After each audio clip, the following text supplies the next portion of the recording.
In my opinion, I think we don't emphasize on the fact that you don't have friends at your workplace.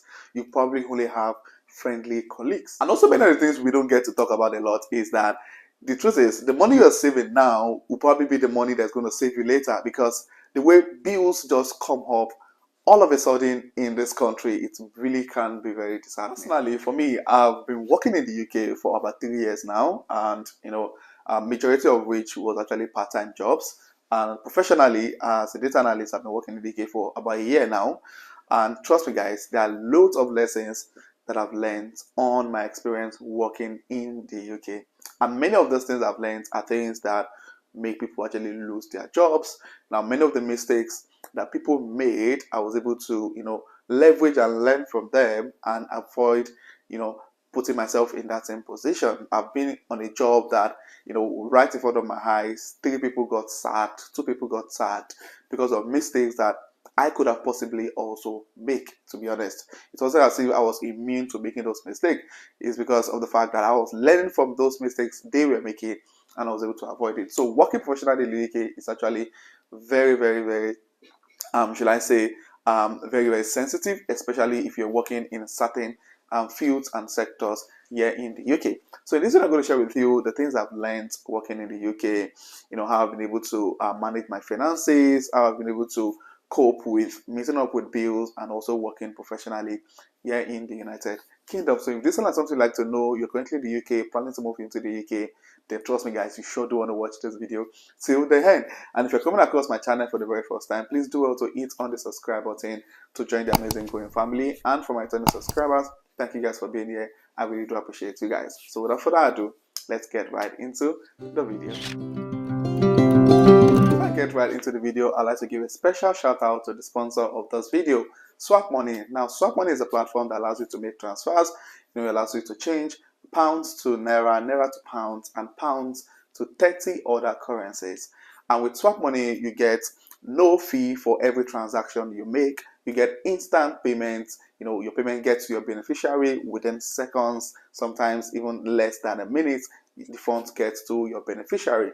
Another fascinating thing about using Swap Money is that with Swap Money, you can also do a dual beneficiary payment, and you also experience a real-time exchange rate. Now, trust me, guys, if you're looking at transferring money from the UK to many other countries, they want to check out Swap Money. Now, all you need to do is to go on Google Store or Apple Play Store to download Swap Money, and you can also make use of my referral code, Daniel J, and start your money transfer process seamlessly. Trust me, guys, aside from experiencing a seamless transfer with Swap Money, you also get benefits from your referrals. So after opening an account with Swap Money, you can refer your friends with your referral code and also get paid for referring other people to use Swap Money. So what are you waiting for, guys? Go on Apple Store, go on Google Play Store, and download Swap Money. Trust me, guys, you will be glad that you did.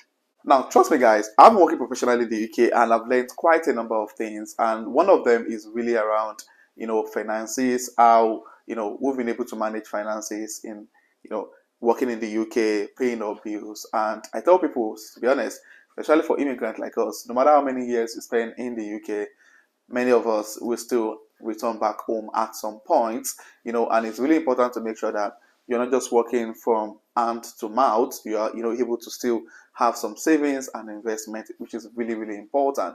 And one thing I just tell people is you need to just be strategic, to be honest, because regardless of how much you make in the UK, your lifestyle will definitely match how much you're making.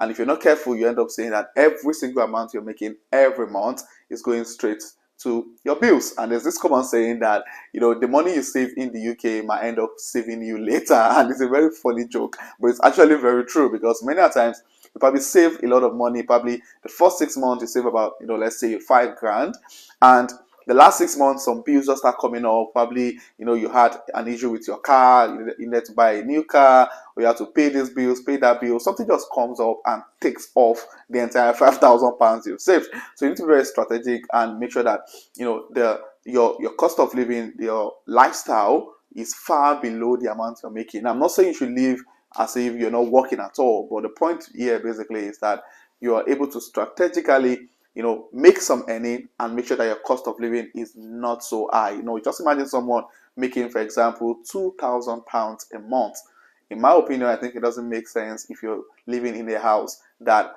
cost you almost £1,000. It's really going to be ridiculous. And I understand most people live in London, some live in cities that are quite expensive, and their earning capacity is practically similar to those living in low income cities or cities that are not so expensive in quotes. So I think you just need to be strategic really and choose what you think is going to work for you. If you have a job in London and you're able to get the same job with the same salary somewhere, let's say in Manchester or all of cities that are not so expensive, I think it just makes sense to move to those cities to save cost while you're still earning almost exactly the same salary you're earning in those expensive cities. So yeah, I think we want to really be strategic in that regard. Now, another major thing I've learned working in the UK is the fact that when you're at your workplace, your colleagues are not your friends. Yeah, I understand that might sound like, what do you mean they are not my friends? Now the truth is, I don't know, it's probably I'm the only one who have experienced this.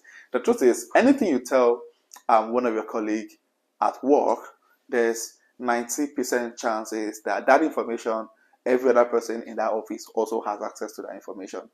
And that's because, I don't know, if my opinion might be wrong, but I think British people really like to talk. They like to make gist among themselves, and especially at workplace. And I can remember when at my former workplace, I, mentioned something to one of my colleagues, and, I was just trying to, create rapport, create relationship with them. And that day, I think we're coming from a particular training at one local university in the city where my workplace are. We were booked for a training there, and after the training, I and this lady live in the same city, so we took the same train back to our location because there was issue with parking. So two of us, we couldn't drive, so we had to just take the train down to work and back. So after the training, we were going back home, and we were just having gist or just having conversations with her. And we got to the train. Of course, took the train. We live in the same city. Got to the same station, and we parted with. So during the period, we were just having gist, talking about personal life. She was practically telling me everything about her family, and so it doesn't look like, oh, she's the one talking. I just decided to have conversations with her, shared one single information, which wasn't personal really. Many of you on YouTube already know about the information, but of course, nobody knew at work. So I just shared the information with her, and we just, just had a gist, had a laugh, and that was it. 3 days later, I heard someone in the office saying exactly the same thing I told her, and I was like, okay, how did this person get to know about this information? And that's the way it is in the workplace here in the UK. Information flies around, and I think it's not just in the UK, in so many other places also. So make sure that when you're any information you're sharing with your colleague at work, make sure there are information that are not so personal. And of course, you don't want everyone, because you want to tell one person, everybody in the office already get to know about that information. It's really important. And aside from the fact that the information, which is fine, any information you share with people, of course, any other person can hear about it. The fact that you can share it to one person, it means that you want every other person to know. But make sure it's an information that doesn't, affect you in a way. Let's say, for instance, you're looking at moving to another organization. You've got plans to, apply to another organization. Even if this person is your countryman, a fellow Nigerian, a fellow Ghanaian, a fellow Jamaican like you, please don't share that information with them until you're 100% guaranteed that you're leaving the organization. Because the truth is, every individual organization, especially if you guys are on the same level in the company, you guys are actually competing for whatever promotion that comes up in the organization. And if you have that information, and if they have that information about you that you're planning to leave the organization, or you're not satisfied with your experience in the organization, they can use that information against you. Probably during the meeting, like, oh, you're thinking of promoting Daniel. No, you shouldn't. He's planning to leave. He told me some weeks ago that he already applied to another company. So make sure that those information are kept as private as possible. I mean, even to your country person in that same office, make sure you don't share all of those information, because these guys are not really your friends. I need to be very careful on how you interact with them. I've got someone who got sacked, at my previous workplace, and the reason why he got sacked was because of the fact that he made a very silly joke, and the person he made the joke with took an offense and reported to HR.